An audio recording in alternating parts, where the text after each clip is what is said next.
Hello. I wanted to talk about game mechanics today, specifically that game mechanics tell a story.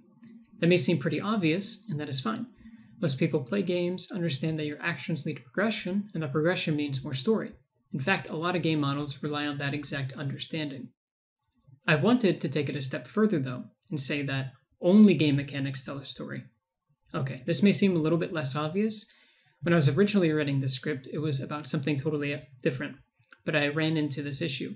If only game mechanics tell a story, then what are cutscenes?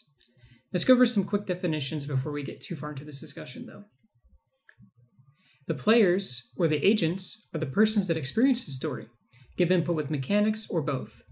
There may be one player that experiences only the story and one player that only interacts with mechanics, for instance. Game mechanics are how the players interact with the game. That's it. Some examples would be WASD movement, shooting a gun, opening a door, or even clicking through dialogue. All of these give a sense of progression and reward the players with story. Now, game story is actually the hardest one to define, in my opinion. Story is the narrative the players experience while in the game. There's also some story that is not intentional or scripted, but is still told to the players through their actions. If you've ever had a really interesting, good game of PUBG or any other multiplayer game, and you just needed to tell someone about it, then you know what I mean. So, how do game mechanics tell a story? Now that we have some working definitions, let's look at some examples. Our first example is Fallout 3.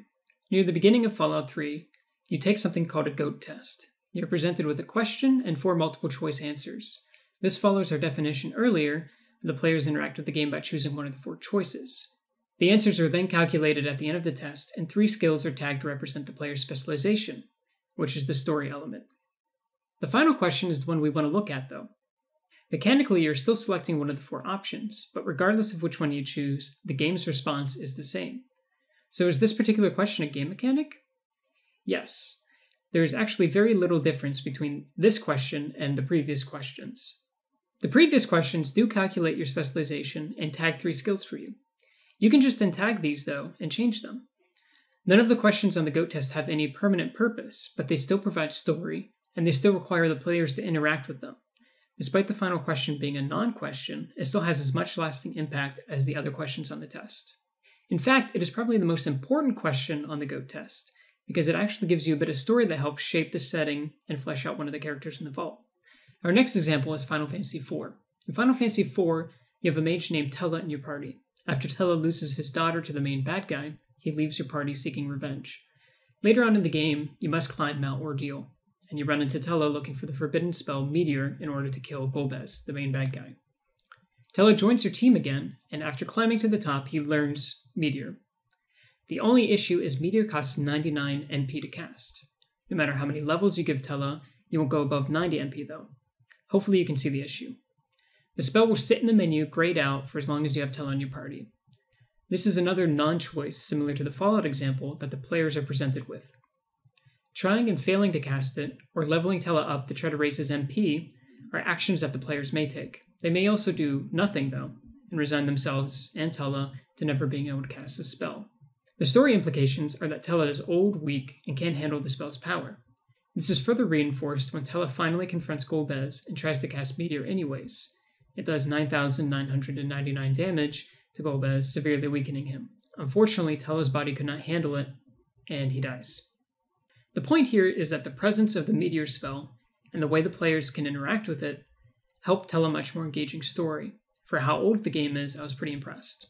They could have just said Tellah got Meteor, but never showed in the menu. Everything else would play out the same, but the lack of the mechanical addition weakens the story overall.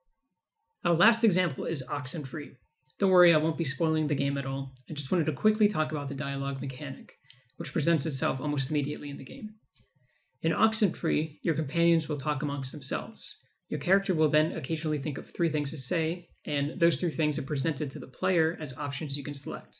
The mechanic here would be selecting one of the options, and the story is obviously the way your input in the conversation changes it. So there are 3 options you can choose from, except there's a 4th option. You can just not say anything at all. The player's inaction is still a mechanic, and it still leads to story. Sometimes it is the most interesting option to choose from. I also asked Twitter a few questions. What are cutscenes in video games? What are QuickTime events in video games? And what is walking in video games? All three of these were in poll format, and they had the same two options, either game mechanic or game story. 86% of my followers saw cutscenes as a game story. 81% saw QuickTime events as a game mechanic, and 83% saw walking as a game mechanic. These results were basically what I was expecting. The format was to force people to make a distinct choice between the two categories, though some people found that unfair or replied in the comments with, "I think there are both." If you're one of those people, hopefully my definitions earlier in the video cleared that up.